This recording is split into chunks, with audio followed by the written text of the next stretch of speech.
बिस्मिल्लाहिर्रहमानिर्रहीम। हम sales tax loss का ये देख लेते हैं और आज की डिस्कशन में हमने सेल्स टैक्स लॉस से पर्टेनिंग एक प्रैक्टिस क्वेश्चन कवर करना है। ये हमारे पास आईकेप के पास पेपर समर 2013 की अटेम्प्ट का क्वेश्चन नंबर 6 है। 18 मार्क की वेटेज है। काफी पुरानी अटेम्प्ट का सवाल है, लेकिन सेल्स टैक्स की प्रैक्टिस डेवलप करने के लिए, एक इनिशियल अंडरस्टैंडिंग, बेसिक अंडरस्टैंडिंग को प्रैक्टिस करने के लिए हमारे पास एक अच्छा सवाल है। तो रीड करते हैं और डिस्कस करते हैं और फिर इससे सॉल्व करेंगे। कहता है, Tender Pops Limited, an unlisted company is registered under the Sales Tax Act 1990। एक कंपनी है जो कि एक अनलिस्टेड कंपनी है, सेल्स टैक्स लॉ में रजिस्टर्ड है टेंडर बॉक्स लिमिटेड के नाम से। TPL is engage in the business of manufacturing and supply of consumer goods. ये कंज्यूमर गुड्स की मैन्युफैक्चरिंग और सप्लाई वगैरह करता है। The following information has been extracted from the TPL record for August 2024 और हमारे पास सेल्स और परचेजेस का डाटा और कुछ इंफॉर्मेशन दी हुई है अगस्त 2024 के लिए। अब इंफॉर्मेशन से पहले अगर हम सवाल की रिक्वायरमेंट रीड करें, कहता है, under the provision of Sales Tax Act 1990 and rules made thereunder, calculate the sales tax payable by or refundable to TPL for the tax period August 2024। तो हमें टैक्स पीरियड अगस्त 2024 का सेल्स टैक्स पेबल या refundable का number calculate करना है by this company, that is Tender Pop Limited. अब आते हैं सवाल की इंफॉर्मेशन की तरफ। सबसे पहले हमारे पास परचेजेस में कहता है, raw material from local registered supplier 20 million. Raw material from local registered supplier 20 million. हमने 20 मिलियन का रॉ मटेरियल परचेज किया है लोकल रजिस्टर्ड सप्लायर से। क्योंकि ये लोकल रजिस्टर्ड सप्लायर है तो इसने हमें सेल्स टैक्स चार्ज किया होगा, और जो भी सेल्स टैक्स है आम हालात में हम उसकी इनपुट टैक्स एडजस्टमेंट क्लेम कर रहे होंगे। अच्छा, सेल्स टैक्स इसने हमें चार्ज किया होगा क्योंकि ये लोकल रजिस्टर्ड सप्लायर है। अगर हम ये भी अजम्पशन लें, क्योंकि ये काफी पुरानी अटेम्प्ट के सवाल है, तो इसमें ये तो नहीं बताया हुआ एक्टिव टैक्स पेड लिस्ट के हवाले से या एक्टिव टैक्स पेड के हवाले से। तो यहाँ पे ज्यादातर सवाल जो मैं आपको सॉल्व करवाऊंगा उसमें कोई ना कोई अजम्पशन ले रहा हूँ कि आइदर हम या सामने वाला बंदा, सामने वाला सप्लायर, सामने वाला customer active tax paid list में है या नहीं है। तो अगर हम ये अजम्पशन लें कि हम एक्टिव टैक्स पेड लिस्ट में है, सामने वाला रजिस्टर्ड पर्सन है, तो इसका मतलब है कि इस परचेजेस के ऊपर हम कोई सेल्स टैक्स की विदहोल्डिंग नहीं कर रहे होंगे। इस परचेजेस के ऊपर हम कोई सेल्स टैक्स की विदहोल्डिंग नहीं कर रहे होंगे, क्योंकि अगर एक एक्टिव टैक्स पे रजिस्टर्ड पर्सन के साथ ट्रांजेक्शन करता है तो इस केस में सेल्स टैक्स की विदहोल्डिंग नहीं होती। फिर हमारे पास local item govern under third schedule है, 75,000 यूनिट्स है 150 के हिसाब से, 11.25 मिलियन इनकी वैल्यू है। चूंकि ये थर्ड शेड्यूल आइटम है, 75,000 यूनिट से 150 के हिसाब से, लेकिन थर्ड शेड्यूल आइटम के केस में जो सेल्स टैक्स चार्ज होगा वो रिटेल प्राइस के ऊपर चार्ज हो रहा होगा, रिटेल प्राइस का सेल्स टैक्स रेट अप्लाई हो रहा होगा। तो 150 की प्राइस हो सकता है सवाल में आगे जाके हमें रिटेल प्राइस दी हुई हो। और थर्ड शेड्यूल आइटम के केस में भी विदहोल्डिंग नहीं होती, रीजन बीइंग कि थर्ड शेड्यूल को विदहोल्डिंग की एक्सेप्शन में रखा गया। Packing material from a local cottage industry 2 million. 2 million का हमने पैकिंग मटेरियल परचेज किया कॉटेज इंडस्ट्री से। अब कॉटेज इंडस्ट्री एक ऐसा सप्लाई चेन मेंबर है, एक ऐसा मैन्युफैक्चरर है जिसको रजिस्ट्रेशन की रिक्वायरमेंट से बड़ी जमा रखा गया है। और 6 शेड्यूल के टेबल 2 के तहत, 6 शेड्यूल के टेबल 2 की एंट्री नंबर 3 के तहत supplies by cottage industries exempt from tax होती है। Supplies by cottage industries exempt from tax होती है, यानी कि हमने कॉटेज इंडस्ट्री से परचेज किया, कॉटेज इंडस्ट्री ने हमें सप्लाई किया, तो ये एग्जाम सप्लाईज थी। और चूंकि ये एग्जाम सप्लाई थी तो फिर विदहोल्डिंग सेल्स टैक्स वगैरह की इंप्लीकेशन या इनपुट टैक्स की इंप्लीकेशंस भी अराइज नहीं होगी। इसके बाद हमें कहता है, taxable supplies to registered person 19 million. हमने 19 मिलियन की गुड्स सप्लाई की रजिस्टर्ड पर्सन को, जिसमें हम सेल्स टैक्स चार्ज कर रहे होंगे। Taxable supplies to unregistered person 8 million. हमने 8 मिलियन की गुड्स सप्लाई की है, टैक्सेबल गुड्स सप्लाई की है अनरजिस्टर्ड पर्सन को। अब चूंकि ये अनरजिस्टर्ड पर्सन को सप्लाई की है तो इनको हम sales tax as well as further tax दोनों चीजें चार्ज करेंगे। फिर कहता है, local third schedule item to wholesalers 55,000 units at ₹180 each. हमने थर्ड शेड्यूल आइटम सप्लाई किए होलसेलर्स को, 55,000 यूनिट सप्लाई की 180 के हिसाब से। क्योंकि ये थर्ड शेड्यूल आइटम है तो हम सेल्स टैक्स चार्ज करेंगे, लेकिन एक्चुअल वैल्यू सप्लाई भी नहीं बल्कि रिटेल प्राइस पर, और रिटेल प्राइस हमें सवाल में आगे नजर आ जाएगी। Taxable supplies against international tender for Afghan refugees. Taxable supplies against international tender for Afghan refugees 3 million. अब देखिए, जिस अटेम्प्ट में ये सवाल पूछा गया था ना, उस वक्त इंटरनेशनल टेंडर के हवाले से एक स्पेसिफिक सेल्स टैक्स इंप्लीकेशन हुआ करती थी, लेकिन आज की तारीख में जो हमने सेल्स टैक्स का कानून कवर किया, सेल्स टैक्स लॉस कवर किए, उसमें इंटरनेशनल टेंडर के अगेंस्ट कोई स्पेसिफिक, कोई यूनिक इंप्लीकेशंस कवर नहीं की।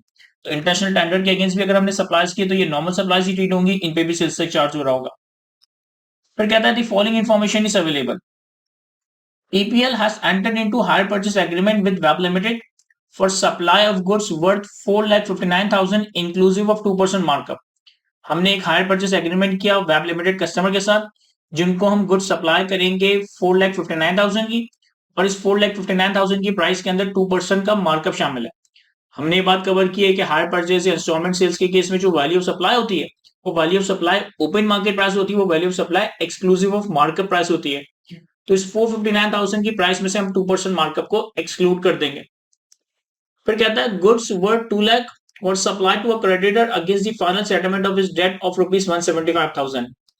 एक हमारा क्रेडिटर था, एक हमारा क्रेडिटर था जिसे हमने 1,75,000 की डेट पे करनी थी और डेट पे करने के अगेंस्ट हमने उसको 2 लाख रुपए की गुड्स सप्लाई कर दी है। अब 2 लाख रुपए की गुड्स की वैल्यू है, 1,75,000 की डेट है। इस तरह की सिचुएशन में हम वैल्यू ऑफ सप्लाई क्या लें? सर इस तरह की सिचुएशन में जहां पे वैल्यू ऑफ सप्लाई डिटरमाइन करना थोड़ा डिफिकल्ट हो रहा हो, हम simply open market price value of supply consider कर लेंगे। फिर कहता है taxable supplies to registered person include, taxable supplies to registered person include. देखिए सेल्स टैक्स के सवाल जब आप वक्त के साथ साथ आगे बढ़ेंगे तो सेल्स टैक्स के सवाल की जनरली लेंथ 1 पेज या सवा पेज 1.5 पेज तक हो सकती है। तो आपने सवाल की इंफॉर्मेशन को कंट्रोल करना है। जितना आप इंफॉर्मेशन को अच्छा हैंडल करेंगे, जितना अच्छा आप सवाल को कंट्रोल करेंगे, उतना अच्छा आपका सोल्यूशन होगा। तो हमने करना ही है कि हम जितनी एडजस्टमेंट रीड करते जाएंगे, हर एडजस्टमेंट के आगे मार्क करते जाएंगे कि आइदर ये इनपुट टैक्स की एडजस्टमेंट है या आउटपुट टैक्स की एडजस्टमेंट है। एक बात, हर एडजस्टमेंट के आगे मार्क करते जाएंगे कि आइदर इसका इनपुट टैक्स पे एप्लीकेशन आएगा या आउटपुट टैक्स में एप्लीकेशन आएगा। और ये भी मार्क करते जाएं कि जो एडिशनल इन्फॉर्मेशन दी हुई है वो ऊपर टेबल में दी हुई इन्फॉर्मेशन से कहीं लिंक क्रिएट कर रही है या कहीं ऊपर में टेबल दी हुई इन्फॉर्मेशन से रेफर हो रही है। क्या मतलब सर आप क्या कहना चाह रहे हैं? मैं ये कहना चाह रहा हूँ कि जो हमारे पास पॉइंट नंबर 1 था जिसमें हमने हायर परचेस एग्रीमेंट में वेब लिमिटेड को गुड्स सप्लाई किए थे, ये हमारे लिए आउटपुट टैक्स की वर्किंग में इनकॉर्पोरेट होगा। फिर हमने क्रेडिटर को गुड्स सप्लाई किए, ये भी हमारे लिए आउटपुट टैक्स की इम्प्लीकेशन लेकर आएगा। फिर हमने taxable supplies to registered person, यानी कि हमारी सप्लाईज की बात हो रही है, तो ये आउटपुट टैक्स की बात हो रही है। एक बात कहता है taxable supplies to registered person include, यानी कि सप्लाईज में ये जो taxable supplies to registered person आ रहा है 19 मिलियन, इससे पर्टेनिंग इन्फॉर्मेशन नंबर 3 में कोई बात लिखी है तो इसके आगे मैं पॉइंट नंबर 3 मार्क कर देता हूँ कि जब मैं इस 19 मिलियन को सॉल्व करूं तो पॉइंट नंबर 3 की इन्फॉर्मेशन रीड करूं। कहता है taxable supplies to registered person include sale of old stock at a discounted price of 3,50,000. EPL allowed an unusually high discount of 30% to the customer. The discount amount was, however, reflected on the invoice. कहता है हमने कुछ पुराना stock 3.5 lakh रुपए की discounted price पे cell किया और हमने अनयूजुअली हाई डिस्काउंट दिया 30% का। हालांकि डिस्काउंट इनवॉइस अमाउंट को हमने इनवॉइस पे मेंशन कर दिया। अब वैल्यू सप्लाई की डेफिनेशन में हमने कवर किया था कि अगर हम कोई डिस्काउंटेड सेल्स करते हैं तो उस केस में हम डिस्काउंटेड प्राइस, उस केस में हम डिस्काउंटेड सेल्स प्राइस को वैल्यू सप्लाई कंसीडर करेंगे अगर दो कंडीशंस मीट हो रही है। Number 1, discount normal business norms के तहत दिया गया हो। Number 1, discount normal business norms के तहत दिया गया हो एंड नंबर 2, डिस्काउंट इनवॉइस के ऊपर मेंशन हो।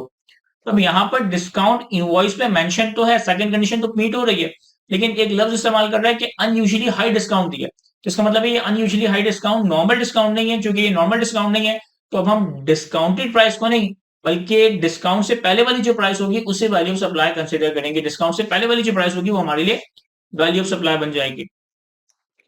फिर हमें कहता है पॉइंट नंबर 4 में sales tax paid on electricity bill was 25,000, 25,000 रुपए का हमने sales tax electricity bill pay पे किया। अब हमने सेल्स टैक्स पे किया ना इलेक्ट्रिसिटी बिल पे, तो ये हमारे लिए इनपुट टैक्स होगा। TPL received an advance of 1 lakh for supply of goods to one of its customer. हमने किसी कस्टमर को गुड्स सप्लाई करने के अगेंस्ट 1 लाख रुपए का एडवांस रिसीव किया। Sir as per the updated definition of time of supply की updated definition के हिसाब से नॉर्मल सप्लाई ऑफ गुड्स के केस में डिलीवरी ऑफ गुड्स और payment whichever is earlier is the time of supply. Even though कि हमने goods अभी सप्लाई नहीं किया लेकिन हमें एडवांस रिसीव हो चुका है, तो यहाँ पे सेल्स टैक्स इंप्लीकेशन अराइज होगी। यहाँ पे टाइम ऑफ सप्लाई की डेफिनेशन मीट होती है। और चूंकि हमने कस्टमर से एडवांस रिसीव किया है तो इसका मतलब है कि हमने उससे इस केस में हमारा आउटपुट टैक्स ट्रिगर होगा। फिर हमें पॉइंट नंबर 6 में कहता है third schedule item are sold in the market at a retail price of 200 per unit. हमारे पास सेल्स और परचेज की इंफॉर्मेशन में थर्ड शेड्यूल आइटम की सप्लाईज और परचेजेस का डाटा था जिसकी रिटेल प्राइस में पॉइंट नंबर 6 में बताइए 200 पर यूनिट। और पॉइंट नंबर 7 में कहता है कि supplies against international tender were made to Western Frontier Province in full compliance with the procedure laid down by the State Bank of Pakistan and Foreign Exchange Regulation। जैसे कि मैंने आपको बताया कि जिस अटेम्प्ट में ये सवाल पूछा गया था समर 2013 में, उस वक्त इंटरनेशनल टेंडर के हवाले से कुछ स्पेसिफिक सेल्स टैक्स इंप्लीकेशंस हुआ करती थी, लेकिन आज की तारीख में सेल्स टैक्स लॉ में इंटरनेशनल टेंडर के हवाले से कोई स्पेसिफिक कोई यूनिक ट्रीटमेंट नहीं है। तो ये हमारे लिए नॉर्मल सप्लाई है, इस पे हम नॉर्मली सेल्स टैक्स चार्ज कर रहे होंगे। फिर कहता है all the above figures are exclusive of sales tax wherever applicable and sales tax is payable at the rate of 18%। सारी जो फिगर्स है वो एक्सक्लूसिव ऑफ सेल्स टैक्स है और सेल्स टैक्स का रेट 18% का है। तो एक बहुत ही मुनासिब, बहुत ही आसान सा सवाल है। इस सवाल में कोई बहुत ज्यादा टेक्निकल, कोई बहुत ज्यादा कॉम्प्लेक्स चीजें नहीं है, लेकिन चूंकि हम एक प्रैक्टिस का स्टार्ट ले रहे हैं तो बेसिक अंडरस्टैंडिंग के लिए एक अच्छा सवाल है। तो एक दफा इस सवाल को खुद से रीड करें, फिर हम इसे सॉल्व करते हैं। चलिए जी, सॉल्व करते हैं सवाल को। अब सवालों को सॉल्व करने में हमारा पैटर्न ये होगा कि हम सबसे पहले इनपुट टैक्स की वर्किंग कर रहे होंगे। इनपुट टैक्स की वर्किंग के बाद हम आउटपुट टैक्स की वर्किंग करेंगे। इनपुट टैक्स, आउटपुट टैक्स की वर्किंग करने के बाद अगर इनपुट टैक्स की अपॉर्चमेंट का कॉन्सेप्ट होगा, इस सवाल में तो नहीं है, अगर इनपुट टैक्स की अपॉर्चमेंट का कॉन्सेप्ट होगा तो फिर हम इनपुट टैक्स की अपॉर्चमेंट करेंगे और फिर हम सेल्स टैक्स लायबिलिटी को वर्कआउट कर रहे होंगे और फिर हम सेल्स टैक्स लायबिलिटी को कैलकुलेट कर रहे होंगे। तो पहले हम कैलकुलेट करते हैं इनपुट टैक्स। अब देखिए, परचेजेस में हमारे पास raw material from local registered supply 20 million. तो raw material from registered supplier कितना, 20 मिलियन। और 20 मिलियन का हमने रॉ मटेरियल परचेज किया, इस पे हमें 18% सेल्स टैक्स चार्ज हुआ होगा, जो हमारे लिए इनपुट टैक्स बन जाएगा, 3.6 मिलियन। और विदहोल्डिंग के हवाले से मैं एग्जम्पशन ले लेता हूं कि assuming supplier is active tax payer, therefore no withholding of sales tax. इस assumption है कि हम तो रजिस्टर्ड पर्सन है ही, हमें तो बस सवाल में बताया हुआ था कि हम रजिस्टर्ड पर्सन है सेल्स टैक्स लॉ में। अगर हम ये assumption ले लें कि हमारे सप्लायर एक्टिव टैक्स पेयर है तो इस केस में फिर हम कोई विदहोल्डिंग नहीं कर रहे होंगे। फिर इसके बाद हमारे पास सेकंड है local item govern under third schedule 75 to 2000 units into 150 each. तो हमने थर्ड शेड्यूल आइटम्स की परचेजेस की हैं, 75,000 यूनिट्स परचेज की हमने 150 के हिसाब से, लेकिन इनकी रिटेल प्राइस कितनी है, इनकी रिटेल प्राइस थी 200। तो value of supply would be 75,000 into 200। ये आ जाएगा हमारे पास 75,000 इंटू 200। ये आ गई हमारे पास रिटेल प्राइस। रिटेल प्राइस पे 18% सेल्स टैक्स चार्ज हुआ होगा, तो इनपुट टैक्स बन जाएगा 2.7 मिलियन। और यहाँ पे भी no withholding of sales tax on third schedule item. Third schedule item के केस में सेल्स टैक्स की विदहोल्डिंग नहीं होती। फिर हमारे पास packing material from local cottage industry, packing material from cottage industry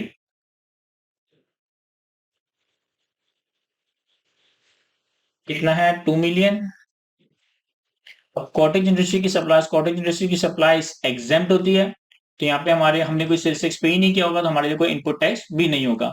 मैं ये बात लिख भी देता हूं, supplies by cottage industries are exempt under table 2 of 6 schedule.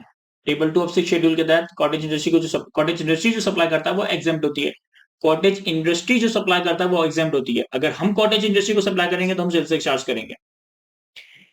फिर हमारे पास सप्लाईज का डेटा है जिसे हम आउटपुट टैक्स की वर्किंग में कंसीडर करेंगे। एडिशनल इन्फॉर्मेशन में हमने इलेक्ट्रिसिटी बिल के ऊपर सेल्स टैक्स पे किया था 25,000।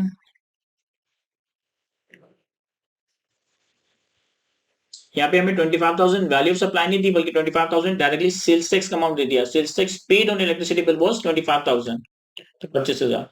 और इलेक्ट्रिसिटी बिल के केस में भी विदहोल्डिंग नहीं होगी। तो ये हमारी इनपुट टैक्स की वर्किंग हो गई, और यहां तक हमारे पास input tax for the month आ गया। यहां तक हमारे पास input tax for the month आ गया। अब हम चलते हैं आउटपुट टैक्स की तरफ। आउटपुट टैक्स में हमारे पास सबसे पहले सप्लाईज में डाटा था, taxable supplies to registered person 19 million. लेकिन पॉइंट नंबर 3 में इससे पर्टेनिंग कोई बात लिखी थी। पॉइंट नंबर 3 में लिखा था कि जो taxable supplies to registered person है, इसमें 3.5 लाख की एक डिस्काउंटेड सेल्स है, इसमें 3.5 लाख की एक डिस्काउंटेड सेल्स है। तो पहले तो हम क्या करते हैं कि taxable supplies to registered person 19 million में से 19 मिलियन में से ये 3.5 लाख को एक्सक्लूड कर देता है। 19 मिलियन में से 3.5 लाख को एक्सक्लूड कर देते, तो 19 मिलियन माइनस 3.5 लाख, ये आ गया हमारे पास 18.65 मिलियन। इस पे हम नॉर्मली 18% सेल्स टैक्स चार्ज करेंगे, जो कि हमारे लिए आउटपुट टैक्स बन जाएगा। उसके बाद जो हमारी डिस्काउंटेड सेल्स थी, इसको मैं सेपरेट लाइन आइटम कंसिडर कर रहा हूँ। आप इसके अंदर भी ग्रॉस अप कर सकते हैं, मैं इसको सेपरेट लाइन आइटम शो कर रहा हूँ। देखिए 3.5 लाख रुपए की जो डिस्काउंटेड प्राइस थी, इस पे 30% का अनयूजुअल हाई डिस्काउंट था। चूंकि अनयूजुअल हाई डिस्काउंट है, नॉर्मल बिजनेस नॉर्म्स के अंदर डिस्काउंट नहीं है, तो इसे हमें ग्रॉस अप करना पड़ेगा। ग्रॉस अप कैसे करेंगे?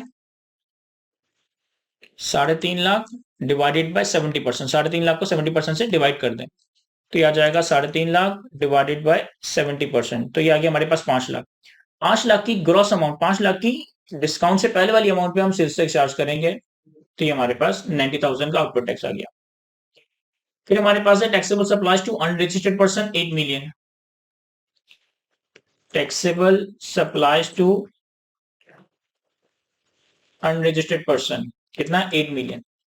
जो हमने अनरजिस्टर्ड पर्सन को सप्लाई किया, जो हमने अनरजिस्टर्ड पर्सन को सप्लाई किया, इस पे हम 18% का सेल्स टैक्स चार्ज करेंगे, जो कि आउटपुट टैक्स है, और 4% का फर्दर टैक्स चार्ज करेंगे, और 4% का फर्दर टैक्स चार्ज करेंगे।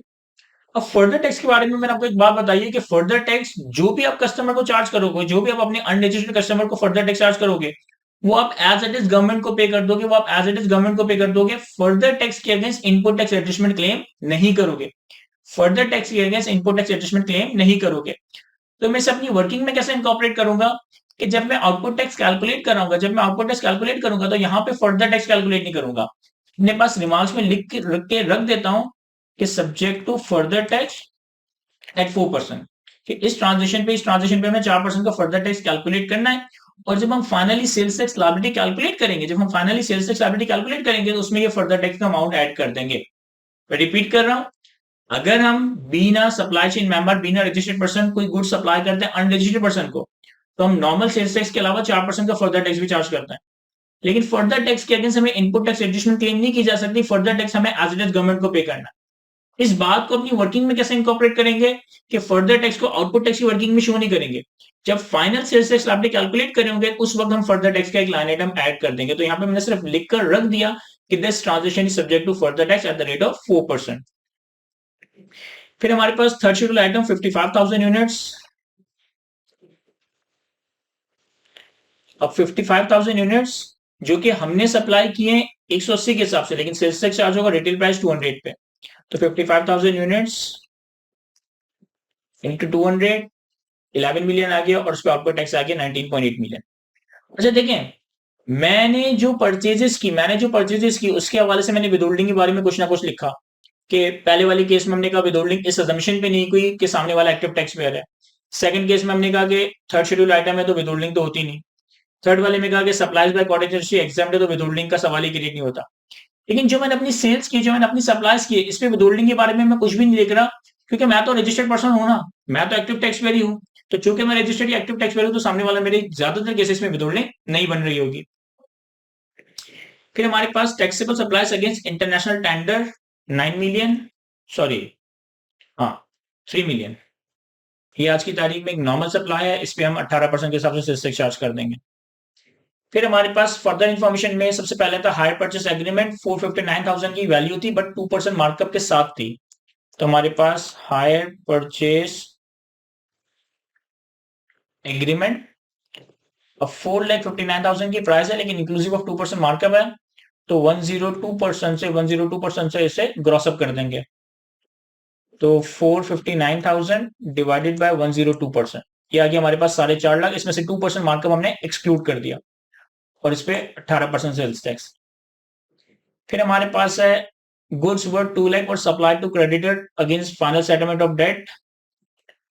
तो सेटलमेंट ऑफ डेट में हमने 2 लाख की वैल्यू, 2 लाख की ओपन मार्केट प्राइस की गुड सप्लाई किए, इस पे नॉर्मल 18% का सेल्स टैक्स आ जाएगा। फिर हमारे पास पॉइंट नंबर 3 में डिस्काउंटेड सेल्स का जिक्र था, जिसे हमने यहाँ पे ग्रॉस अप करके शामिल कर दिया था।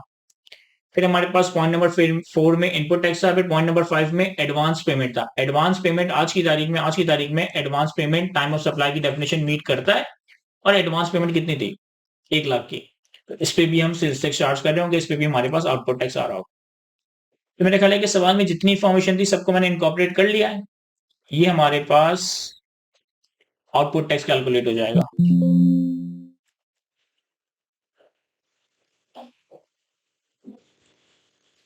ये हमारे पास output tax for the month आ गया। अब हम चलते हैं सेल्स टैक्स लायबिलिटी की तरफ, तो सेल्स टैक्स लायबिलिटी कैसे कैलकुलेट होगी? आउटपुट टैक्स दैट इज 7542000, इससे हम लेस करेंगे इनपुट टैक्स। लेकिन हमने एक सेक्शन भी कवर किया, सेक्शन 8 भी आई गेस, जिसमें हम इनपुट टैक्स को 90% ऑफ आउटपुट टैक्स तक रिस्ट्रिक्ट कर देते हैं। तो less lower of two things, actual input tax और 90% of output tax. Actual input tax और 90% ऑफ आउटपुट टैक्स। देखिए एक्चुअल इनपुट टैक्स कितना है आपका 6325000 और आउटपुट टैक्स का 90% कितना है 7542000 इंटू 90%। तो इन दोनों का लोअर हम लेस कर रहे होंगे फ्रॉम दी आउटपुट टैक्स। तो इन दोनों का लोअर हमारा एक्चुअल इनपुट ही बन रहा है, अच्छा ये जो हमने 90% वाली रिस्ट्रिक्शन कवर की थी ना, इसकी कुछ एक्सेप्शंस भी थी। फॉर एग्जाम्पल कि अगर हमने परचेजेस में कोई फिक्स एसेट, कोई कैपिटल गुड्स वगैरह परचेज की हो तो 90% की लिमिट अप्लाई नहीं होती। इस सवाल में फॉर द टाइम बीइंग अभी तो हमने कोई फिक्स एसेट वगैरह परचेज नहीं किया, तो वो एक्सेप्शन रेलेवेंट नहीं थी। फिर हमने कुछ और एक्सेप्शंस भी कवर की थी अंडर दी SRO 1190। ये कुछ एक्सेप्शंस थी। इन एक्सेप्शंस में से ज्यादातर एक्सेप्शंस तो हमारे केस में रेलेवेंट नहीं है, लेकिन एक एक्सेप्शन ऐसी है जिसको मुझे डिस्कस करना चाहिए। एक एक्सेप्शन ये थी कि registered person other than manufacturer making supplies of item covered under third schedule to the Sales Tax Act 1990 on which sales tax has been paid by the manufacturer or importer on retail price, provided that the value of supplies exceeds 80% of the value of all taxable supplies in a tax period.